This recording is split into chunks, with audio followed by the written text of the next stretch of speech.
Hello, Ram Ram मंडळी, कसे आहात? मजेत ना?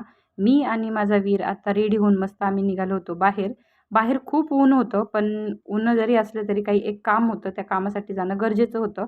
तर आम्ही जिथं आमचं काम होतं तिथे आलो. तर काम असं होतं की लॅपटॉपला अँटीव्हायरस मारायचा होता. तर बघा माझे आहो पण आले होते सोबत तिथे. तर खूप वेळ गेला तिथं आमचा, म्हणजे तरी पण अर्धा ते पाऊण तास गेला आणि तरी पण थोडा अपडेट बाकी होता, पण तो मी थोडं पुढे जाऊन करू असा विचार ठरला. त्यानंतर मी इथलं काम संपल्यानंतर ह्या ठिकाणी गेली होती. हे ठिकाण म्हणजे मी जिथे जॉबला होती. तर मी आज सगळ्यांना सरप्राईज द्यायचं ठरवलं होतं. पण ऐनवेळी माझाच पोपट झाला. म्हणजे हे बघा, माझ्या ऑफिसमधले हे सीनियर होते आणि ते माझ्या मागून आले आणि मला आवाज दिला. तर मला खूप मीच सरप्राईज झाले आणि ते बघा आल्याला वीरच्या मागे पळत होते आणि वीर पुढे पळत होता.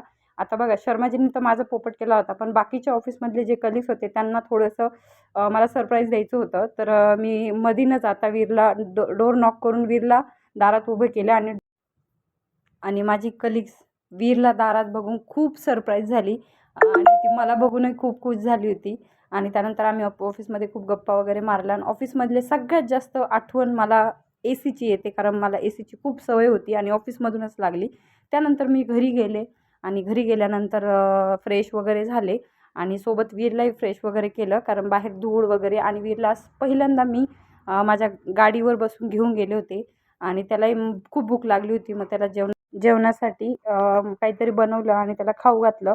आता त्यानंतर स्वयंपाकाची वेळ झाली होती आणि माझाही चहा बाकी होता. तर मी चहा वगैरे बनवला, पप्पांनाही दिला आणि मी स्वतःही चहा वगैरे घेतला आणि आता विचार करत होते की स्वयंपाकाचं काय करायचं. तर मी स्वयंपाकाला लागली होती आणि आजच्यासाठी एवढंच.